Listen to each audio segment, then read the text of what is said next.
हमें दिखा रहे हैं जो मरणोपरांत विजय सालस्कर को मिला था। उनसे बात करते हैं। अस्मिता सालस्कर हैं, विजय सालस्कर की पत्नी है ये। मैम, जब आपको पहली बार पता चला कि अजमल आमिर साहब को फांसी दे दी गई, पहली प्रतिक्रिया जो है वो आपकी क्या थी? पहली प्रतिक्रिया थी, अच्छा, बहुत बहुत अच्छा हुआ, मतलब अनएक्सपेक्टेड था ना ये सारा, नेवर एक्सपेक्टेड कि इट विल हैपन सो सून।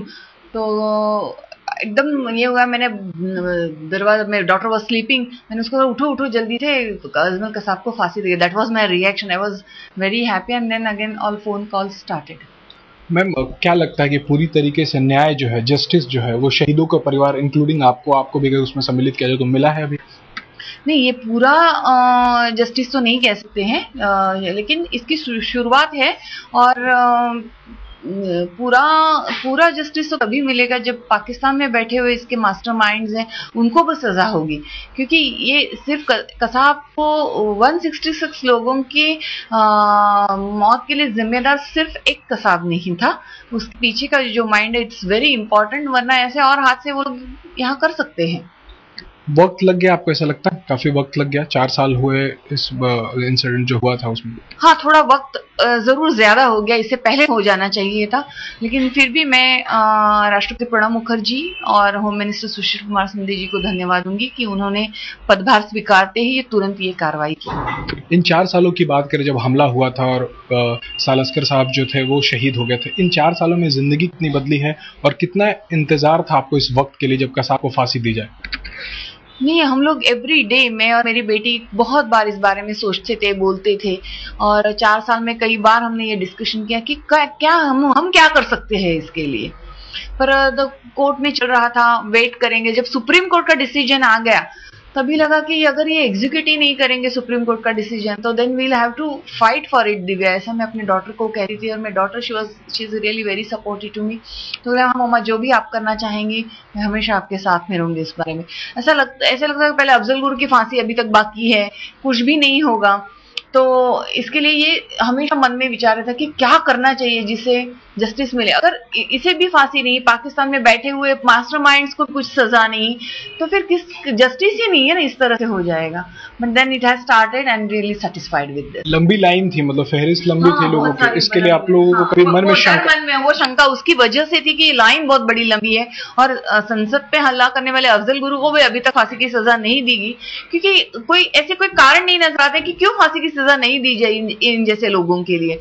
तब मन में ये विचार आते थे कि कोई भी ऐसे पावरफुल लोग नहीं है क्या इस देश में जो ये डिसीजन क्विकली ले सके इस बारे में।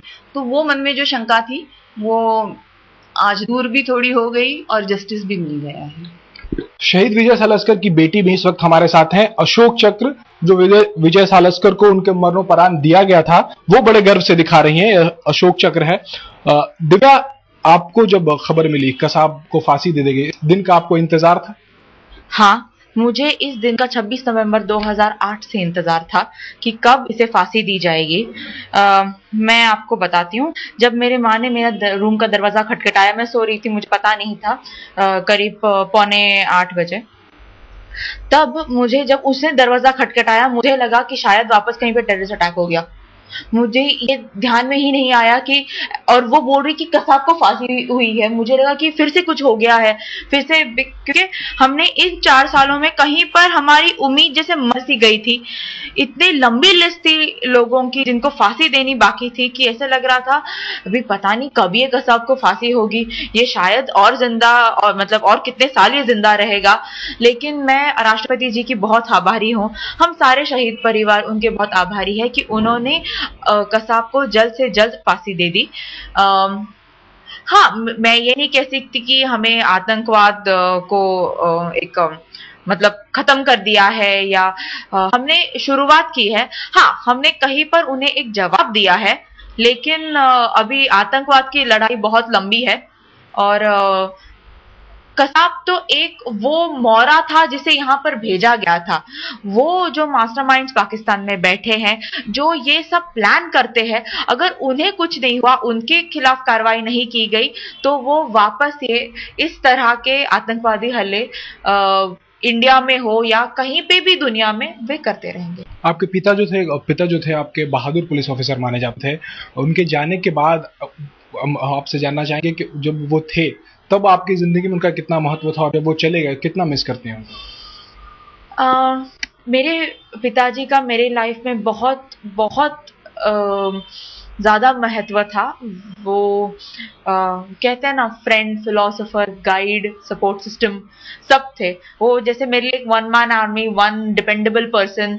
मैं उन्हें कंट्रोल रूम बुलाया करती थी क्योंकि उनके ऊपर मैं किसी भी चीज के लिए डिपेंड हो सकती थी।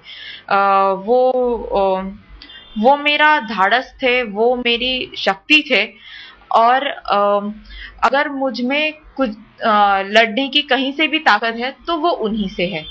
उनको वो अन्याय के खिलाफ लड़ना जैसे उनके खून में था, और इसीलिए वो थे जहां पर वो थे। कहीं से अगर वो अभी देख रहे हो पूरा, तो आज के दिन के वो क्या कहना चाहेंगे अभी? कि आज मैं सुकून से मर सकता हूँ। ये शहीद विजय सालस्कर का परिवार था, जो कह रहा था कि न्याय की शुरुआत जरूर हुई है, आतंकवाद को एक करारा जवाब जरूर मिला है, लेकिन अभी भी आतंकवाद को खत्म करने के लिए काफी जो काम है वो करने बाकी हैं। कैमरामैन मंगेश आमरे के साथ राजेश कुमार, मुंबई आज तक।